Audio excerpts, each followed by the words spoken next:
Thanks to a determined Albany detective and DNA technology, police say they now know who killed Catherine Blackburn inside her home more than 60 years ago. Welcome to Ms. Mojo. Today, we're delving into some of the most fascinating breakthroughs from cold cases that were finally unraveled in 2020. All that work up to that point had been, well thought out and had come to a positive result. 5. The 1991 Austin yogurt shop murders. Back in 1991, a tragic quadruple homicide shook Austin, Texas, when 4 teenage girls were brutally killed at a local yogurt shop. Upon arriving at the scene, police found the building engulfed in flames. The fire not only destroyed the shop, but also obliterated smoke and soot on every surface, so kind of made fingerprinting kind of difficult. Crucial evidence. The perpetrator was a seasoned criminal, serial killer Robert Eugene Brazier.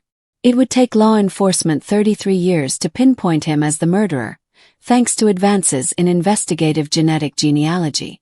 Sadly, justice was never served in the courtroom.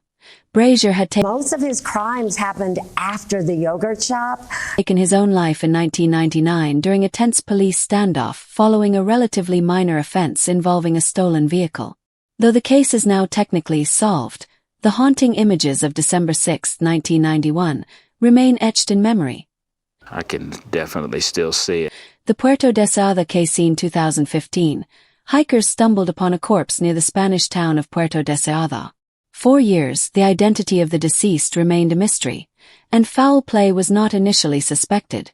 Authorities assumed it was a natural death, possibly a heart attack. However, in 2025, a shocking revelation emerged. The man's 2 brothers confessed to police that they had intentionally neglected him. They no longer wished to care for their sibling but wanted to continue collecting his disability benefits.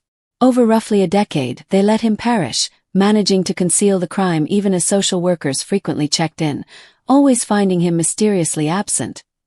The Lee County skeleton in 1977. A skeleton was discovered in Lee County, Arkansas. At the time, investigators could determine to find answers, you have to be able to ask the right questions. And it has to start with, sometimes that first question we have to ask is, who is this person? The remains belonged to a young man but struggled to identify him. Fast forward to September 2025, and officials finally confirmed the man's identity as Charles Howard Wallace. His family had not been in contact with him since 1974, when he was still a teenager. Authorities estimate he likely died around the age of 21. In March of the previous year,